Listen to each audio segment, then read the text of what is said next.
Good morning students. बच्चों आज हम करेंगे टॉपिक कि डाइकोट के अंदर एम्ब्रियो कैसे डेवलप होता है। ठीक है, तो एम्ब्रियोजेनेसिस करेंगे आज हम, एम्ब्रियोजेनेसिस इन डाइकोट्स। ठीक है, डाइकोट्स और मोनोकोट आप जानते हो। डाइकोट्स प्लांट्स में एम्ब्रियो कैसे बनता है। तो कल के टॉपिक में हमने फर्टिलाइसिस कर लिया था। आज जो हमारा टॉपिक है वो है पोस्ट फर्टिलाइसिस के बाद क्या क्या होता है। तो पोस्ट फर्टिलाइजेशन के बाद आपको बताया था कि एंडोस्पर्म बनता है। पहले एंडोस्पर्म बनता है, मैंने आपको बता चुका हूं। और एंडोस्पर्म जब कुछ बन जाता है तो फिर एम्ब्रियो डेवलप होना शुरू हो जाता है। और एम्ब्रियो किससे बनता है? जाइगोट से। तो कैसे बनता है एम्ब्रियो आप जानते हो।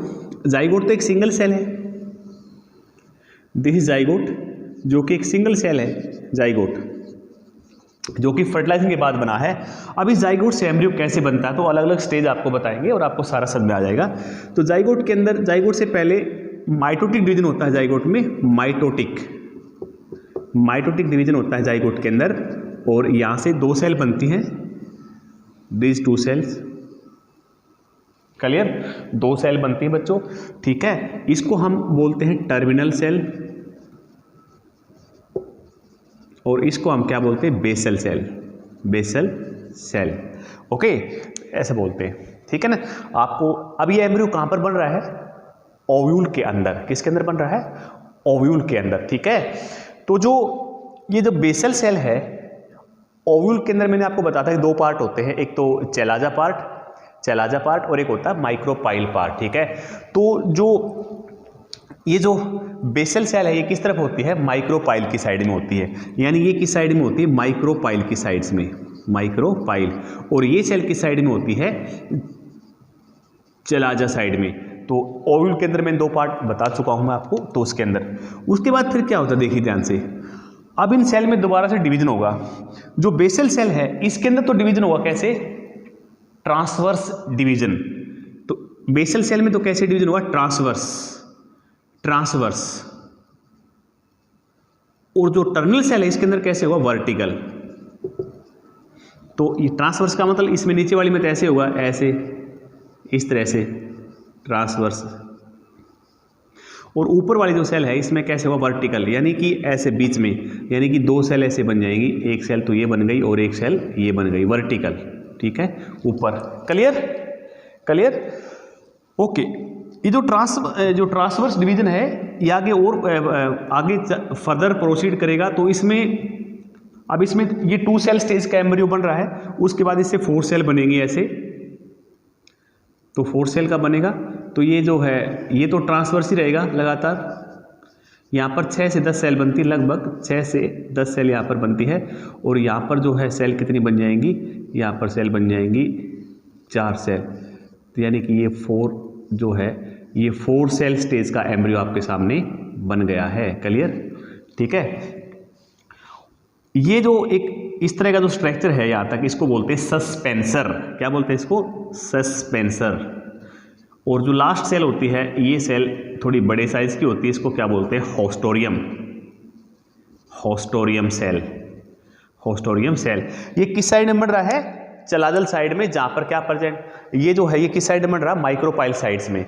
और ये जो ऊपर वाला एम्ब्रियो है जो 4 स्टेज पे बन चुका है, जिसमें 4 सेल हैं, क्वाड्रेंट स्टेज है ये किस साइड में बन रहा है? चलाजल साइड में, जहां पर क्या प्रेजेंट है? एंडोस्पर्म। क्या प्रेजेंट है? एंडोस्पर्म। यानी कि जो सस्पेंसर है ये इस एम्ब्रियो को किसकी तरफ धकेल रहा है? ओव्यूल में, जहां पर क्या प्रेजेंट है? फूड प्रेजेंट है, यहां पर एंडोस्पर्म है। इतना हो गया आपको। जो नेक्स्ट स्टेज देखिए आप ध्यान से। अब जो नेक्स्ट स्टेज है उसमें क्या होता है फर्दर? यहां तक तो आपको समझ आ गया है। शाबाश, इसको मैं रब कर देता हूं ताकि दोबारा से और क्लियर हो जाए आपको। तो अब यहां पर देखिए, अब उसके बाद क्या होगा? जो 4 सेल स्टेज थी ऊपर, ये तो सस्पेंसर बन गया हमारा ऐसे। इसमें मैंने बताया कि 6 से 10 सेल्स होती हैं। और जो लास्ट सेल है वो थोड़ी लार्ज होती है, जिसको हम होस्टोरियम बोलते हैं। और यहाँ पर कितनी सेल बन गई थी? 4 सेल। यानी 4 सेल स्टेज का एम्ब्रियो है, 4 सेल्स। वर्टिकल डिवीजन था, फिर ट्रांसवर्स डिवीजन 4 सेल। उसके बाद ये सेल फिर पेरिक्लिनल यानी कि बाहर के साइड में डिवाइड करती है। इनसे 4 से क्या बन जाती है? 8 सेल। कितनी बन जाती है? 8 सेल। 8 सेल। अब ये एम्ब्रियो की कौन सी स्टेज है? ओक्टेंट स्टेज। ओक्टेंट। ऑक्टेंट स्टेज है। उसके बाद फिर जो है ये 8 से कितनी बनेगी, 16 बनेगी। कितनी बनेगी, 16 सेल बनेगी। ठीक है, तो 16 सेल बनेगी बच्चों, 8 से 16 बन जाएंगी। ठीक है, और इस प्रकार आप इसमें यानी कि ये कैसा बन जाएगा, ग्लोबुलर बन जाएगा इस प्रकार से।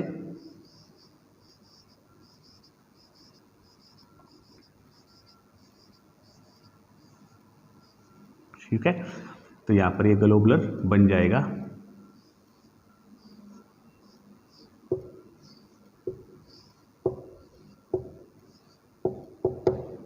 ठीक है, तो ये कैसा स्ट्रक्चर बन जाएगा, ग्लोबुलर। ठीक है, तो इस तरह का स्ट्रक्चर बन जाएगा। इसको क्या बोलते हैं, globular structure, globular embryo, globular embryo. ठीक है, डाइकोट और मोनोकोट में यहाँ तक तो सेम फैशन है, यहाँ तक तो सेम तरीका है। उसके बाद आगे फर्दर चेंज होता है। अब जो ये जो सस्पेंसर है, जो ये लास्ट सेल है, ये लास्ट सेल, इस लास्ट सेल को हम क्या बोलते हैं, हाइपोफाइसिस। क्या बोलते हैं इसको, हाइपोफाइसिस। अब ये डिवाइड करती है, ये भी डिवाइड करती है, हाइपोफाइसिस इस तरह से डिवाइड करती है। ठीक है, उसके बाद सारा पोर्शन वही है। ये लास्ट वाली सेल होस्टोरियम है। हाइपोफाइसिस 2 भागों में डिवाइड होती है, हाइपोफाइसिस, और उसके ऊपर ये जो क्या प्रेजेंट होता है, एम्ब्रियो प्रेजेंट होता है, जिसमें 16 या उससे कुछ ज़्यादा सेल्स हो सकती हैं। ग्लोबुलर फॉर्म में प्रेजेंट होता है। ठीक है, ठीक है बच्चों, क्लियर। उसके बाद यस, ठीक है, तो लास्ट सेल क्या, जो सस्पेंसर सेल लास्ट क्या कहलाते थे, हाइपोफाइसिस। हाइपोफाइसिस ने फर्दर डिवाइड किया। इसका जो ये पार्ट है, ये पार्ट जो मैं बता रहा हूँ, ये पार्ट, इस तरफ वाला पार्ट है, ये पार्ट, ये क्या बनाएगा शाबाश, इससे बनेगी रूट टिप और रूट कैप, यानी रूट कैप और रूट टिप इससे बनेगी। और ये ऊपर की जो 2 सेल हैं यहाँ पर, इससे बनेगा रूट कॉर्टेक्स, रूट कॉर्टेक्स। ये सारे पार्ट रूट के ही हैं बच्चों, रूट कॉर्टेक्स, रूट टिप और रूट कैप हाइपोफाइसिस से बनती हैं। क्लियर। उसके बाद फिर आगे फर्दर क्या होता है, देखिए अब ये एम्ब्रियो क्या करेगा, हार्ट शेप बन जाएगा, हार्ट शेप। ये हाइपोफाइसिस,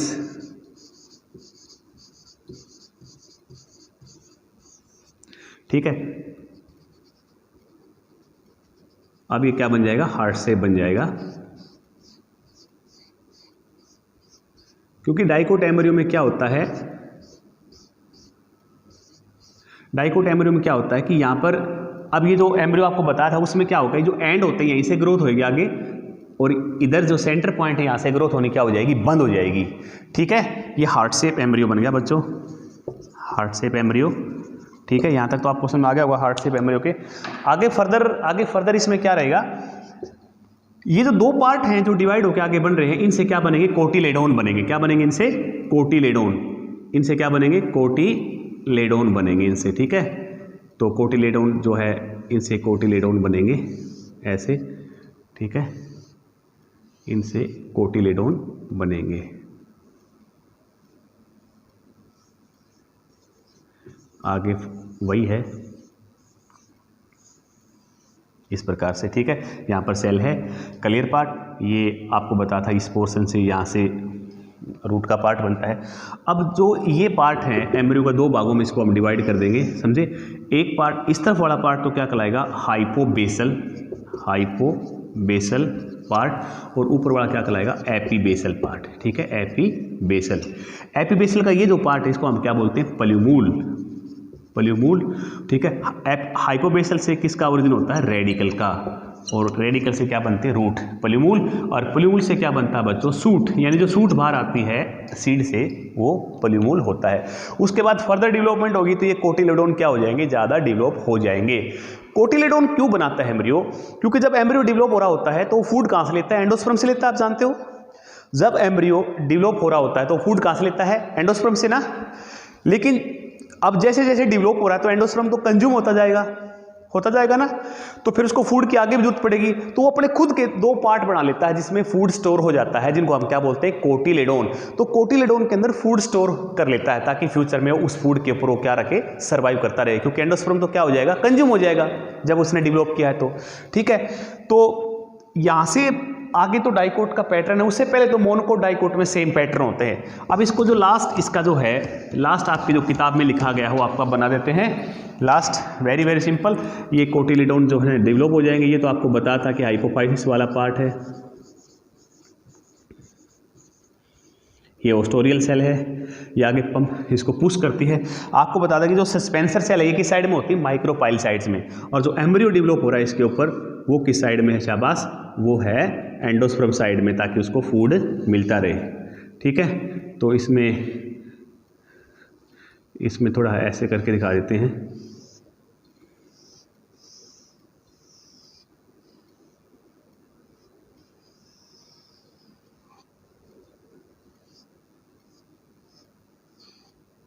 इस तरह से डाइकोट का एम्ब्रियो बन जाएगा। ये जो पार्ट इसको क्या बोलते हैं, प्लूमूल, और ये दो पार्ट हैं इनको हम क्या बोलते हैं, कोटिलिडोन्स, कोटिलिडोन। तो ये आपका एम्ब्रियो बनके तैयार हो गया है। ये एम्ब्रियो किसे बनता है आपको मालूम है कहाँ बनता है ये एम्ब्रियो, ओव्यूल के अंदर बनता है। किसके अंदर, ओव्यूल के अंदर। तो ओव्यूल का स्ट्रक्चर आपको मालूम होना चाहिए। ओव्यूल का स्ट्रक्चर इस तरह से होता है,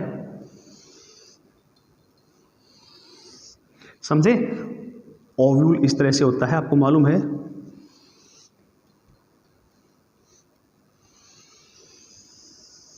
ठीक है, और ओव्यूल के अंदर एम्ब्रियो बन रहा है। तो ओव्यूल के अंदर ये जो ओस्टोरियल सेल है इस तरफ होती है,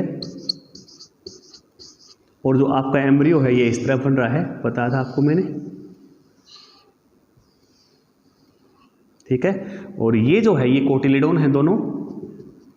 ठीक है, ये जो सस्पेंसर क्यों बनता है, ये ट्रांसवर्स डिवीजन क्यों होता था कि एम्ब्रियो को आगे एंडोस्पर्म, क्योंकि यहाँ पर एंडोस्पर्म था ना, तो जब एम्ब्रियो डेवलप हो रहा था उसने एंडोस्पर्म कंज्यूम कर लिया, तो उसने खुद के कोटिलिडोन डेवलप कर लिए ताकि उनमें क्या स्टोर किया जा सके, फूड स्टोर किया जा सके फ्यूचर के लिए। ठीक है, बस एम्ब्रियो इतना ही बनेगा ओव्यूल के अंदर। उसके बाद क्या होगा, जो ओव्यूल है इसके जो बाहर के कोट हैं वो क्या हो जाएंगे, सख्त, बाहर के जो इंटेगुमेंट है वो सीड कोट बन जाएंगे। एम्ब्रियो यहीं पर रुक जाएगा, आगे डिवाइड नहीं करेगा। एम्ब्रियो इनएक्टिव हो जाएगा, और ये जो स्टेट ऑफ इनएक्टिविटी है इसको हम क्या बोलते हैं, डोरमेंसी। एम्ब्रियो क्योंकि ओव्यूल तो क्या बन जाएगा, सीड बन जाएगा, सीड सख्त हो जाएगा, उसके अंदर एम्ब्रियो वहीं पर रुक जाएगा, आगे डिवाइड नहीं करेगा। जब सीड को फेवरेबल कंडीशन मिलेंगी, जब हम सीड को फेवरेबल कंडीशन देंगे, यानी कि एक प्रॉपर टेम्परेचर, प्रॉपर मॉइस्चर, तो दोबारा से वो एम्ब्रियो फिर डिवाइड करेगा। एम्ब्रियो की सेल डिवाइड करके रूट और शूट उससे निकलेंगे और नया प्लांट बनेगा। ठीक है बच्चों, तो डाइकोट में एम्ब्रियो कैसे बनता है ये मैंने आपको आज बता दिया है। तो आज का जो टॉपिक है वो इतना ही है हमारा, आज के लिए काफ़ी है। कल हम नया टॉपिक करेंगे कि प्लांट्स के अंदर फर्टिलाइजेशन हो चुका है, एम्ब्रियो बन चुका है, तो एम्ब्रियो से फिर सीड, क्या सीड कैसे है, फ्रूट्स कैसे है, तो थोड़ा हमारा टॉपिक रह गया वो हम कल करेंगे। आज के लिए इतने काफ़ी। थैंक यू बच्चों।